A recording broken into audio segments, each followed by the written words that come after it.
Hi, it's Mike from Mike's Unboxing Reviews and How To, and on today's video, giving you more power on your Windows 10 or Windows 11 computer, especially if you're someone who uses Task Manager. Now, some of you watching this probably never use it at all, or maybe only use it every now and then because you need to kill a task on your computer.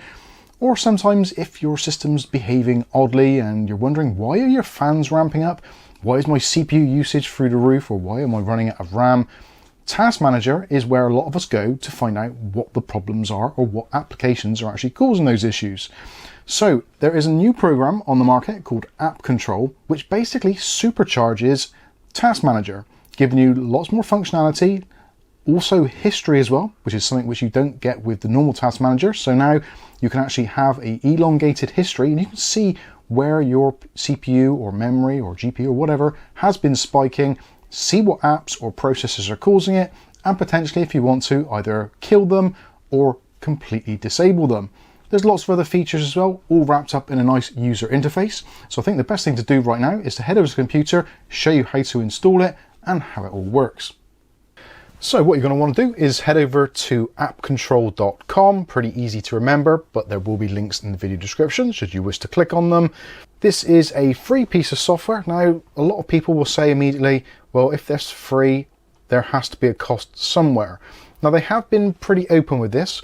They are giving this program away for free, but potentially in the future, they may add premium features, which will require either a subscription or some form of payment. But as it stands at the moment, the program and all its usability is completely free of charge to use. So power up your Task Manager. You can have historical resource monitoring, powerful controls for managing troublesome apps, detailed visibility into hidden behavior that impacts your PC's performance, your privacy, and most importantly, your security. So you can go through and see what it all looks like. Gives you an overview here of a typical example. Also, you've got your historical monitoring, so you can monitor it over hours, days, whatever. Lots of choices for you, and also you've got CPU and GPU temperature history as well, so you can see why your GPU is overheating or why your CPU fans are running at full. Also, you can actually enforce real proper control over your applications, so you can do more than just end task. AppControl lets you permanently disable problem apps, block entire app publishers with a click, and custom build rules to stay in control. Also, you get some custom alerts which can be enabled or disabled. So if a program launched for the first time, it will tell you as a pop-up or in a handy notification area. It's got some pretty decent stuff here. Basically, AppControl knows what apps are and it looks them up as well. Now, there is also another part of this where I know a lot of you are going to groan at this. There is actually a open source MCP extension, so you can actually connect an AI agent. So you can just talk directly to the program. Now, I know a lot of you won't be interested in this, but for those that are, you do have an option, and there are some examples of what is happening and what can be asked, etc, etc. Also, for those of you concerned about your privacy, so it says here, obviously, unfortunately, some apps today don't respect your privacy. They check your location, run hidden background tasks, use your system resources for their own purposes, and even also will possibly use your microphone and your webcam. So again, AppControl can reveal these hidden behaviors and give you controls to stop them. So the best thing to do, we'll download AppControl and we'll save this to our Windows desktop. It's a very small program, so that'll be done very quickly. It's only 20 megabytes in size. And if it doesn't download, you can also click there to re-download. There's also a tutorial should you wish to go through that, but realistically, I don't think you're going to need to. So there is our AppControl setup. So we'll double click on that and we'll give it user account control and just install it as you would normally. Obviously, if you want to read the terms of the agreement, you're more than welcome to do so. And there we go. So we'll click on finish and then AppControl will start up. Now, obviously, for some of you, you're going to hate this look. So let's go straight into settings at the top here and we'll go into our settings section. You've got the options to run on startup, which realistically you probably do want to do, but you may not want to, so you have an option there.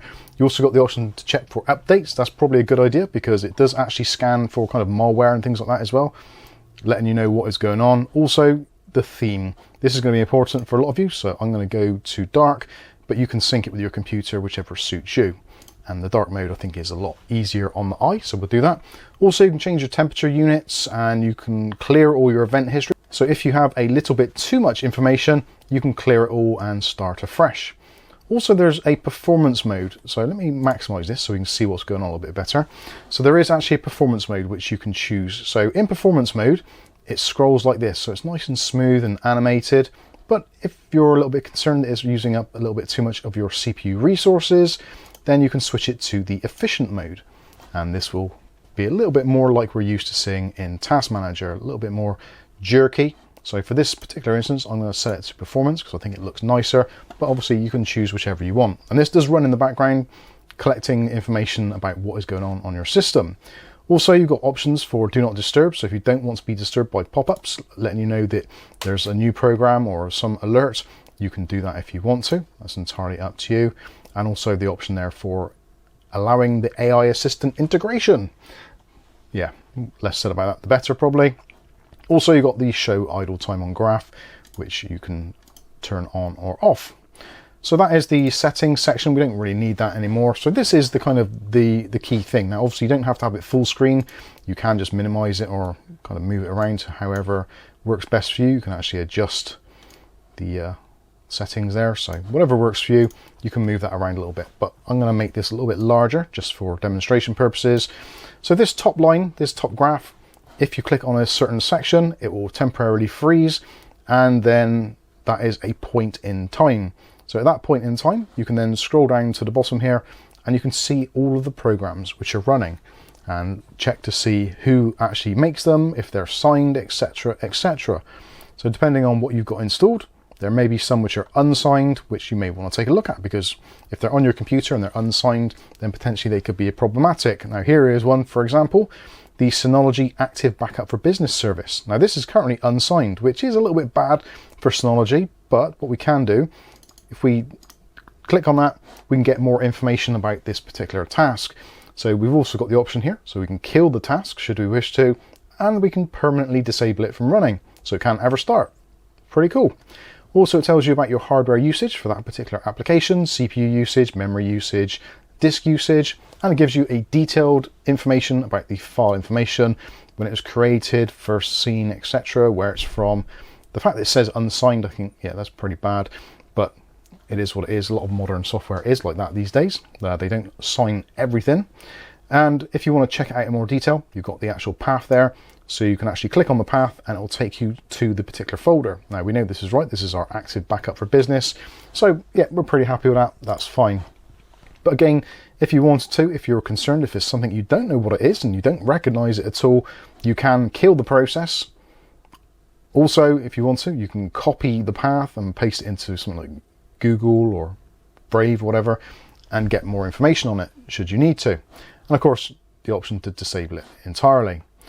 So yeah, it's a pretty cool idea. And also when you open up a program, such as Google there, if we now go back to where we were, start it playing again, we can see at this point here, there were two programs which run. There was a new one which started here. So you can see what that is. So that is a Windows host process. Click on that one there. You can see Google Chrome and the background tasks ran. You can see all of the little things which are going on. So the more things you open or close, they can pop up here. So you can set it so that these events toggle, so that when one of them opens and you haven't got the program open, you'll get a little notification down here to tell you a new program is working, and if it's using maybe something like your microphone, for example, which again, you can then disable it or kill the process should you wish to. So if we go into the apps, you can check in here. So these are all the apps which are kind of running. And also, if you want to, you can go down and you could potentially disable them as well. So let me give you an example of that. So let's open up Edge. Not that we like Edge, but we'll leave it open there. And if we go back now to our activity view, we can see Microsoft Edge has now started. So if we double click that, again, you can see what it's about, and you can then decide whether or not that is something you actually want running. I just highlight it there, sorry. So there's Microsoft Edge. Click on it, and then we can choose to kill or disable. So for some of you, if you don't like Microsoft Edge and you don't want all the faff of actually physically removing it from your computer, probably a good way of doing it, just click on disable. So it says here, disable Microsoft Edge. When you disable an app, it cannot run again until re-enabled on the app screen. Use caution. Disabling essential items can cause system issues or even prevent booting. Uninstalling the app is sometimes a simpler option. Now, some apps you can't uninstall because of Windows being Windows. And if you don't want to see this again, you can choose Do Not Ask Again. Let's click on Disable. So now we go into our apps at the bottom here and go into the Disable tab. We can see that Microsoft Edge is currently disabled, so it can't open again. So if we click on it down here, it says there, Windows cannot access the specified device. It's basically locked to the system. So that potentially could be quite good. Again, if you want to re-enable it, because you do actually want to use it, then what you can do is then click on Edge, open it up, and it starts running again as it would do normally. So yeah, that is quite a handy thing to do. Again, we've got our alerts there. You can choose in your alerts whether they're toggled on or off or do not disturb. So at the moment it's notifying me that if there's any programs which are trying to use our camera, also if there's any changes of the services, and also if an unsigned program is trying to launch, which again is a safety measure. So if you accidentally downloaded some sort of virus or malware or pup, then it will launch to let you know. Obviously some things it will, even things such as our own Window Master software. If you run that, that is unsigned, so you may have to kind of take note of that and say, okay, that's fine, let it run. You can also get notified if apps are updated. Also, if an application is trying to use some form of location tracking, so just drag it in here for notifications. New app launches will have notifications for that as well. Microphone access, and again, new suspicious app. I think that's probably worthwhile doing. If you see that, so it says enable suspicious app detecting. By activating suspicious app detection, you allow us to check executables against a malware database. We send only the file name, the hash, and the publisher details to our servers for AI analysis. We do not collect file contents, personal data, or any identifiable information. That's great. So click OK. So that's it. App updates, I'm not particularly bothered about those. That's fine because that would be a bit of a hassle. And yeah, that's it. So we go to events. You can see programs, new programs which have started. Obviously, as you use this more often on your computer, you'll get less of these because obviously they've been run once already. And also you can check them by publisher if there's a specific one. So let's look at Google. You can see there's ones by Google, or you can just get rid of that tick, clear all, and you can see all of them. So again, you can go through, see if there's anything in here which looks a little bit dodgy, which you may not be aware of, or just keep an eye on your activity. Activity wise, you've got options for 5 minutes, 3 hours, 1 day, or 3 days. So if you've got a problem which is kind of reoccurring often, but you can't quite pin it down, then maybe you want to expand that to kind of 3 days. Now, obviously we just installed this on this computer, but you can also move it here as well to get either a larger or smaller view of what you're seeing. I think for most people, probably 5 minutes for diagnostics, so you can see what's going on in your system. That's probably a good idea. Again, 3 hours is actually not too bad. You can still adjust that slightly so it becomes more usable for you, so you can see what is happening on your system. But yeah, I think it's pretty cool. You click on an item, tells you what's been launched. Microsoft Edge update, we've got there, Microsoft Edge, Edge, Fi, proxy host, all these kinds of things. So you can just check them out. And also at the top here, you've got your key information, CPU usage, memory usage, disk usage, GPU usage, and amount of processes running. So again, for some people, if you're trying to trim down processes on your system and keep an eye on what is actually running in the background, this is a pretty handy tool to allow you to do all of that and potentially a lot more. But I think this is a very good piece of software, very useful, especially for system diagnosis, especially for things like if a particular program is using a lot of CPU or GPU resources, you can identify it and potentially either remove it or just be safe in the knowledge that your system is actually doing what it's supposed to do. And maybe you can look into your fan control elements to maybe tune your fans. And if you want to do that, we have done an excellent video recently, which is a universal fan control software, which you can run on pretty much any PC to tame any fans which may be a little bit unruly, noisy, or just annoying.